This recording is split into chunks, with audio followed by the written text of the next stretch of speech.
Now to the latest trend that's sweeping the internet. So-called NFTs. They're now selling for huge bucks. $69 million. Oh my gosh. So what's behind this latest craze? That is the question to ask. Okay, so there's some super strange stuff happening online right now, and I need to tell you about it. First, look at this tweet. The first tweet ever tweeted in the history of Twitter. The tweet was by Jack Dorsey. I'm one of the co-founders of Twitter. And this tweet was somehow just purchased for $2,915,835.47.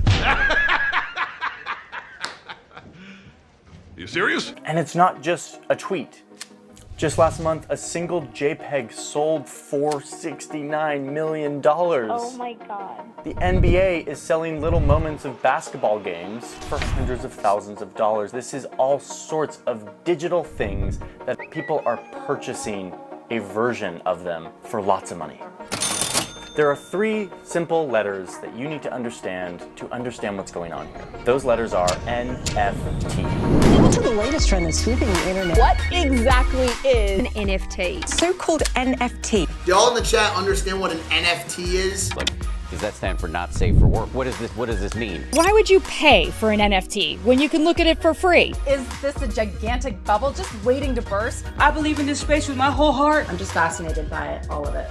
This story is much bigger than a $600,000 cat gif or a $3 million tweet. It's a story about human psychology and how the way we value things is shifting because of technology.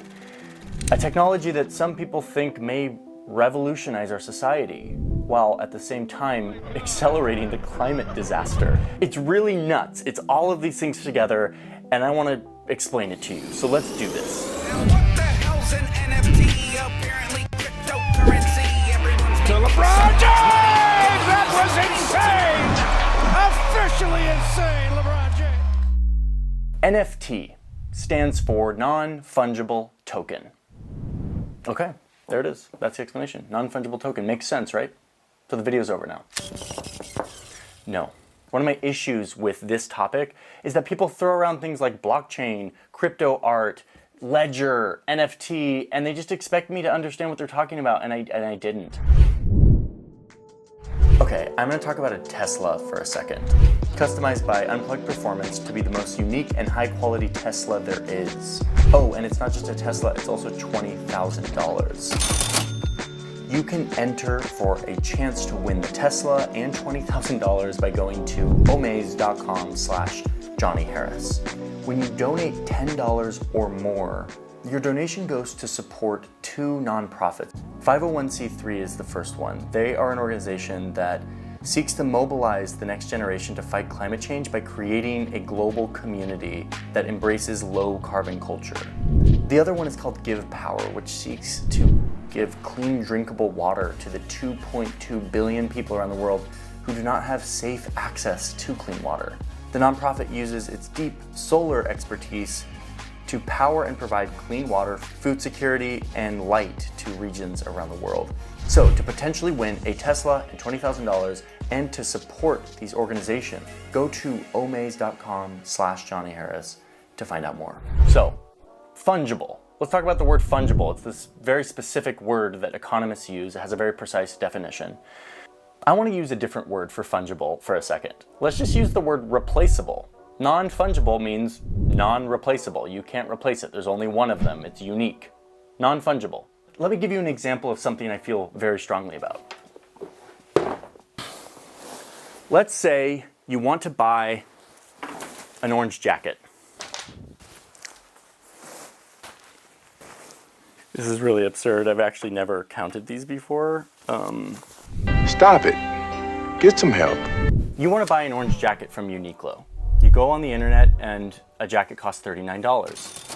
If you purchase one of these jackets for $39, you don't care what specific jacket they send to you. They're going to make thousands of jackets in your size, send them to stores, send them to people, and they will send one to you. You don't care which one it is. The jacket is fungible. It's replaceable. As long as you get one that's identical to the rest, it's worth the same to you. They're interchangeable. However, let's talk about one Uniqlo orange jacket that has been with me for a very long time.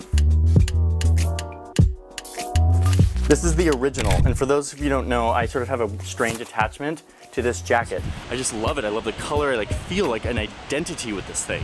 And it's sort of starting to disintegrate, but I love it. And I kind of fell in love. This jacket is not replaceable. If I went onto the website and paid $39 for a Uniqlo orange jacket that was this exact same model, it would not be this jacket. This jacket is non-fungible. It is the only one on the planet that exists. It has emotional value. It has significance. It is a very valuable thing because it is scarce. There's only one of them. It's valuable to me, at least. And I kind of fell in love. Okay, we can put these down for a second. Everything in our economy is one or the other, fungible or non-fungible. A sack of rice is fungible. You just want a sack of rice. You don't care which one it is. The Mona Lisa, non-fungible. There's only one. Unsurprisingly, non-fungible things are way more valuable than fungible things. So that's the NF in NFT, non-fungible. Now let's talk about the T, which is token.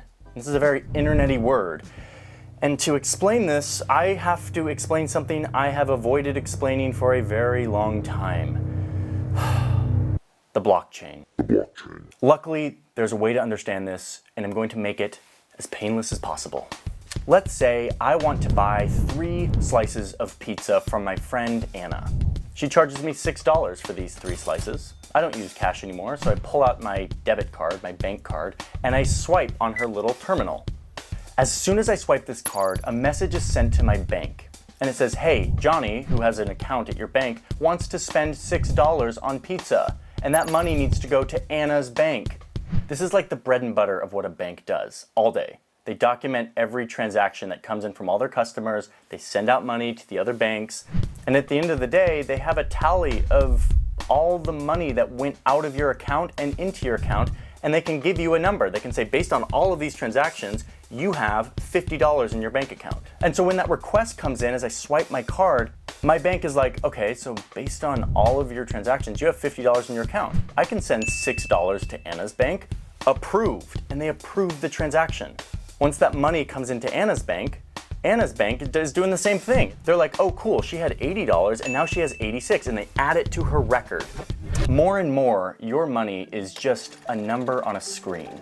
It's the result of a bunch of transactions. You don't barter with physical things and you don't use cash as much. So the bank keeping meticulous records of every transaction becomes really important. We trust the bank to do this correctly. So thank you, banks. Banks and other middlemen have been keeping stuff like this running smoothly for centuries. I mean, kind of smoothly. The NASDAQ, everything and more has been completely wiped out. Was the worst day on Wall Street? What in the world is happening on Wall Street? There have been a few bumps in the road. With the rise of the internet, people started to wonder, is there a way that we could do this same thing, coordinate this transaction of transfer of money between 2 people without the bank? The result is a very clever concept called the blockchain. The blockchain fulfills the same thing the bank was doing. But instead of doing this privately on my bank account and talking to Anna's bank, all of the transactions are actually recorded publicly on the internet. You're going surfing on the internet. So let's redo this example in a crypto world. Anna charges me 6 crypto coins for my 3 slices of pizza. I go to swipe my proverbial bank card to say, yes, I want to pay you 6 coins. Instead of the bank seeing that request for a transaction and trying to validate it, it goes on to this public record where a bunch of people's computers all around the world are keeping track of every single transaction of everyone, always. If I don't indeed have the 6 coins in my account to pay Anna, all of the people's computers who are keeping track of every single transaction will notice that there's a discrepancy. They'll be like, whoa, whoa, whoa, dude, you don't have 6 coins. We're looking at every transaction ever and you don't have 6 coins. Your transaction is rejected. If I do have 6 coins, all of the computers looking at the public record will see that request for a transaction and they'll be like, yep, approved. You have 6 coins and now Anna has 6 coins. And they'll write that transaction into the public record. Now Anna having those 6 extra coins is now the business of everybody. Everybody now knows that. The point here is that the group verifies the legitimacy of every transaction by keeping an eye on every transaction to make sure that it adds up. Okay, I'm getting hot at this point, so I'm taking off my orange jacket. Okay, So you're wondering, what does the blockchain and this public record have anything to do with cat gifts that sell for $600,000? Well, I'm about to tell you. So in my pizza example, we talked about blockchain as a way to verify currency transaction. I pay you this much, you pay me this much, and everybody knows how much everybody has because it's all public. But this is where it starts to bend my mind a little bit. What if we apply this to something that isn't money or currency? Let's say one day you're just looking at the ledger, and the ledger's like, Johnny wants to give Anna 6 coins. Okay, he's got 6 coins, approved. And then a transaction comes up that's like, a Malaysian businessman wants to give $3 million worth of coins to Jack Dorsey in exchange for a little token or digital certificate that says that the tweet is now somehow owned by the Malaysian businessman. The only thing that the blockchain cares about is, does the Malaysian businessman have $3 million worth of coins? And so a bunch of computers all around the world look at the whole entire list of transactions and say like, yeah, this guy has more than $3 million worth of coins. Approved. They approve the transaction. And now it is written in a public record that is unalterable that says that this Malaysian businessman owns this tweet. The token has been transferred to somebody new. Non-fungible token, NFT. And if there's anything that gets human psychology to value something, it's if an entire group validates that it's real and that there's only one of them. There are tens of thousands of NFTs of all kinds. Some music is being given tokens. Lots of art is being minted as tokens and being bought and sold. And then, of course, there's NBA Top Shot, who's taking advantage of this. These highlight moments, these Top Shot moments from your favorite NBA players have been turned into non-fungible tokens. Jesse made headlines the other day when he paid $208,000 for LeBron James Top Shot. It's the weirdest thing. As soon as humans have enough abundance and have their basic needs met, food, shelter, warmth, etc., the next frontier is to create value in things that have no inherent value. The value turns into psychological hype, excitement around a certain thing. We've been doing that forever. I mean, that's the whole art industry is based on the idea of a bunch of people deciding that this painting, this little bit of canvas and wood and paint is valuable, and thus it is valuable. The only difference about now is we now have the technology to do this in a non-physical way, using this very sophisticated internet technology that is maturing very quickly. Okay, so this is a lot of hype, and I know you're probably thinking like, cool, there's a bunch of rich people online buying and trading digital art, and there's millions of dollars worth of cards. I thought you said that this was going to have the potential to change the world. And I'm getting there, but first I need to talk about the crazy flip side to the NFT fad. The reality is that the technology that is the backbone for all of this, the blockchain stuff that we've been talking about, relies on the public ledger thing that I talked about. Like, that is the sort of heart and soul conceptually, but mechanically, like physically, what it relies on is computers doing a bunch of little calculations all day and night forever. These computers aren't real computers. They don't have any memory or screens or anything. All they do is just make little micro calculations all day, all night. Most NFTs are stored on a blockchain called Ethereum. And as of now, in early April 2021, when I'm filming this, the Ethereum blockchain is using 33 terawatt hours of electricity. And you're like, what's a terawatt hour of electricity? That's the same amount of power as the country of Serbia. A reminder that generating electricity usually comes from power plants that are burning fossil fuels, that are putting carbon into the atmosphere, which is a big freaking problem. Facing a man-made disaster on a global scale. The power consumption of the Ethereum blockchain is exploding. It is quadrupled in like 8 months, and it is showing no sign of slowing down. It is a lot of energy, and to think that that much energy is not being used to like move people around or produce things, it's used to like crunch numbers in a weird computer warehouse somewhere so that somebody can buy a fake token of a thing that we only, oh man, I can't, it's mind-blowing. It's such an ironic moment where it's like, this is all digital, it's all fake, it's not real, but it's having deeply real-world effects. Ouch! Oh my God! I just want to finish this video now talking about what this might mean for our world going forward. This is definitely hype, and that's the whole point. I mean, these speculation markets are all about hype.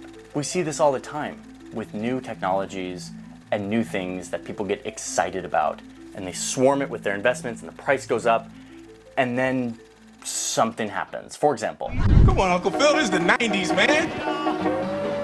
What's a web page? Something ducks walk on? Unequal value. So cash in on today's new account. Man, it's the 90s. It's hammer time. In the 90s, the internet was taking off and people were just realizing that you could like make money on the internet. You could like make big businesses on the internet. The stock market was surging 400% in 5 years, mainly fueled by so much hype and excitement around these new internet companies. Break the record as America's longest boom. The new economy. Is it a boom without end? This rise peaked in March of 2000, and then the bubble burst, and a lot of these companies either went under or completely lost all of this excitement valuation that they had. Saw it, didn't you? It was down some. But did that mean that the internet went away? Did that mean that internet businesses didn't come back? No. Companies went on to reshape our world. Right now, I think we are probably in that stage of NFTs. It's hype, it's novel, it's exciting. But what it's doing is it's pushing our minds to think differently about how we validate and verify things. If I buy a house, there is a whole thick stack of paperwork and a bunch of middlemen to make sure that it is very clear who owns the house and how that money gets transferred from one person to another. It is like a nightmare of an experience. If suddenly technology existed that took away the centralized middleman and made transactions between people able to be authenticated, verifiable, and much smoother, that could change our world. I'm not here to say if the bubble's gonna burst or whatever, I don't know. I just know that this is a crazy moment where we're getting our heads around a new technology and what it means, and eventually we'll adapt. This won't be crazy, this won't be novel anymore. Prices will go down, but the technology that allowed it all to happen will probably stick around.